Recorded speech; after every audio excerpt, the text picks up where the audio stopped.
Another loss for the Yankees last night, this time at the hands of Rafael Devers and the Boston Red Sox. That's now 9 losses in New York's last 11 games. What's going on with the Yankees? They are really struggling and have been since the All-Star break. Like you said, they've now lost 9 of their past 11. And last night, they didn't even get a hit until the 5th inning.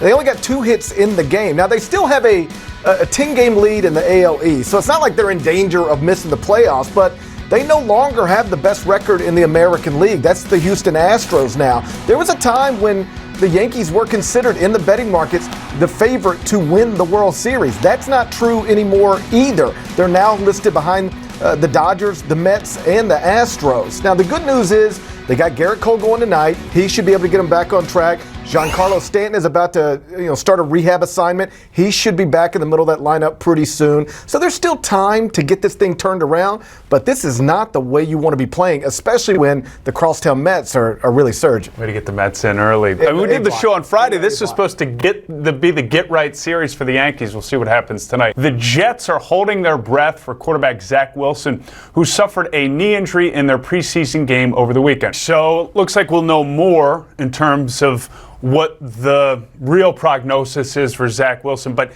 from your perspective, how deflating a loss would this be for the Jets if Wilson was out for maybe even more than that 4-week window? Yeah, 4 weeks pushes him probably out of the season opener on September 11th. Anything past that, you get deeper into the regular season. Incredibly deflating, to answer your question. This is a guy that was drafted really high who has shown some promise and, who is among the reasons Jets fans can be excited. And then you see him here. It's a non-contact injury. Those are always scary. And, now we wait to see, what, the officials say after the surgery is actually completed in Los Angeles. You hope for the best, but you don't know that it's going to be that way, which, again, could lead to Joe Flacco starting in Week 1, which would create a neat story because the Jets' Week 1 opponent is a Baltimore franchise that Flacco obviously used to be the face of and even won a Super Bowl with. So that's a nice storyline. And for whatever it's worth, Jets coach Robert Saleh has said consistently, even before Zach Wilson's injury, that he thinks Joe Flacco can still win games as a starter, even at this age. And now it looks like it's at least possible. We're going to find out. I mean, Flacco's a great backup. I still love Joe, but the real story here is this could be another disaster for the Jets. They already lost Mekhi Becton to a season-ending injury. I mean, he's the left tackle. They've done so much around Zach Wilson. He missed 4 games a year ago. There was question as to whether he could hold up at the NFL level because of his size, put on some weight, good weight in the offseason, seemed to be primed and ready to finally maybe show some real potential that this could be the guy moving forward. And now that gets put on hold, and then trying to get yourself healthy once the season starts is a tough place to be at that quarterback position. So this is, if I'm a Jets fan, a scary time. Trey Lance of the 49ers was impressive in his first preseason action over the weekend, GP. Do you expect Trey Lance to excel as the starting quarterback for the Niners? Well, based on what I saw in the first preseason game, perhaps. I mean, he was terrific. Only played 2 series, but looked really good. Completed that 76-yard touchdown there to Danny Gray on a 3rd and 9. That ball traveled 34 yards in the air, which was further than all but one of Jimmy Garoppolo's completions in the past 2 seasons.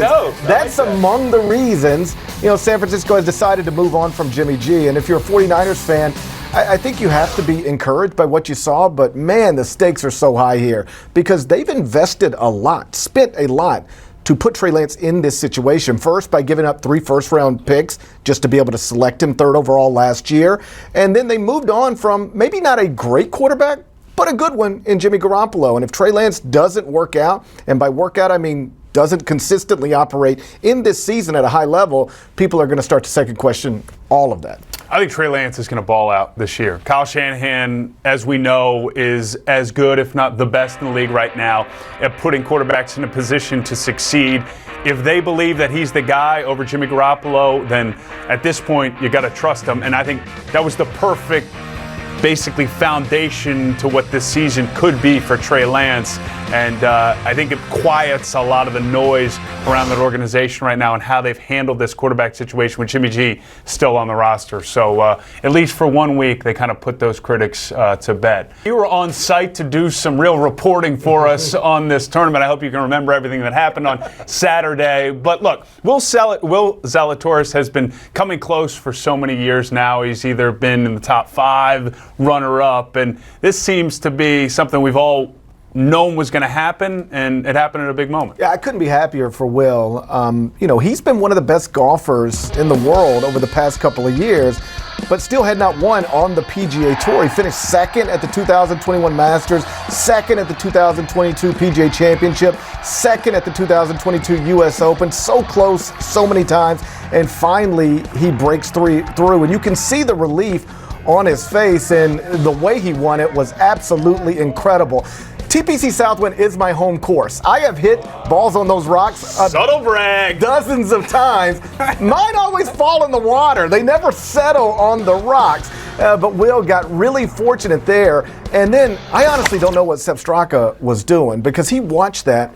And though that hole is difficult, that green is a pretty large landing space. If he takes his tee shot, Sepp Straka, who was in the playoff with Will, and puts it anywhere on that green, then Zalatoris has got to play that ball from those rocks, which was obviously a questionable situation.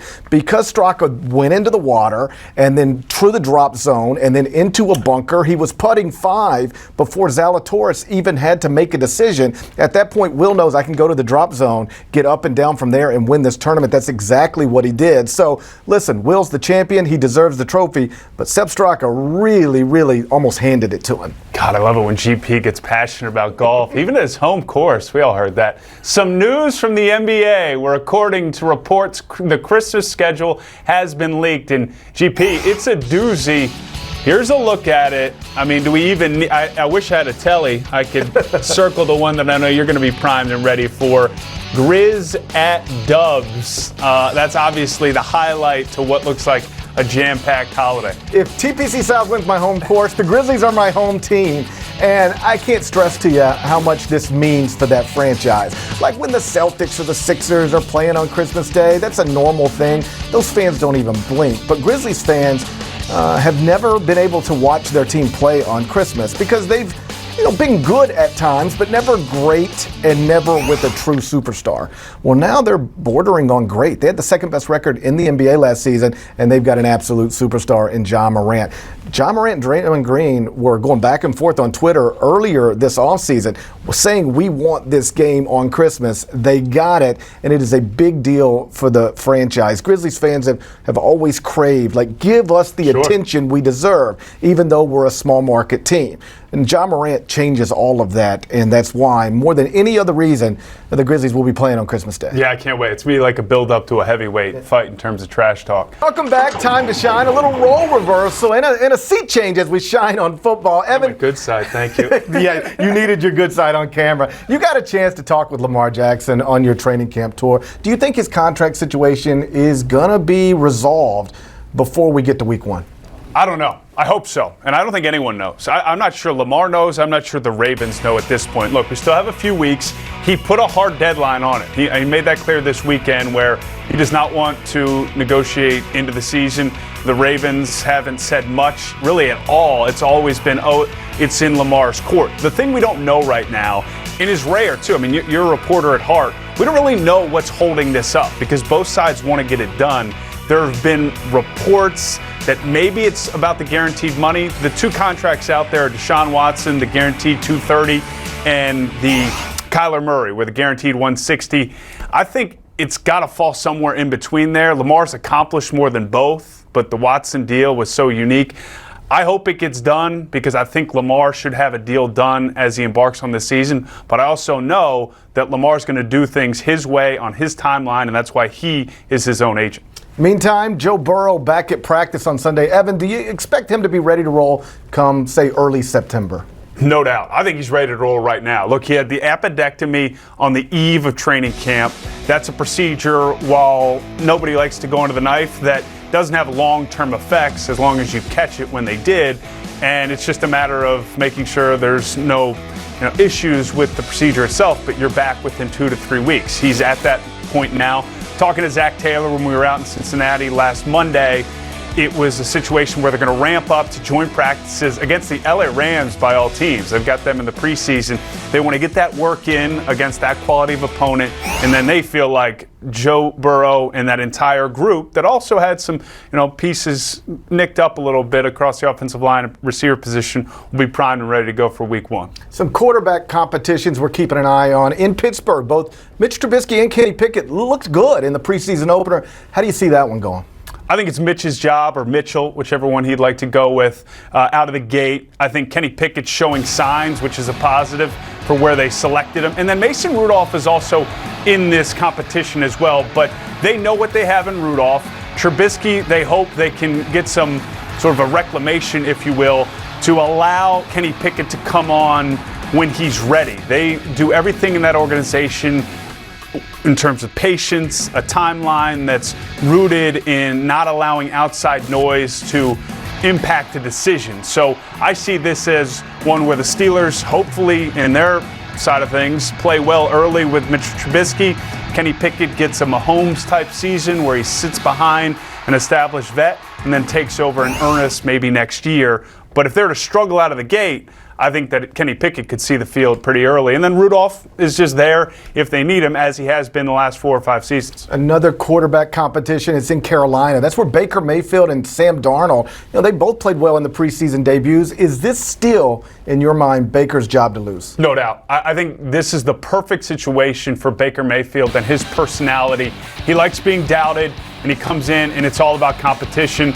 Bumpy start, just kind of learning the offense there in Carolina. Sam Darnold had the leg up early, but all reports out of those that are charting this, and that's how it works at a quarterback competition at camp. Everything is charted in whether it be the media or internally, and they're looking at everything to determine who has an edge. And look, the numbers speak for themselves. Preseason game number 1, Baker Mayfield outplayed Sam Darnold. By no means is this competition over. Sam Darnold has the opportunity over the next few weeks here and 2 more preseason games to steal it from Baker Mayfield.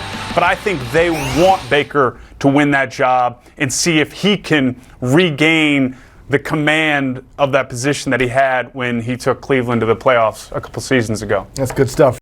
Thank you for watching. Please like and subscribe, and don't forget to hit the bell for more videos.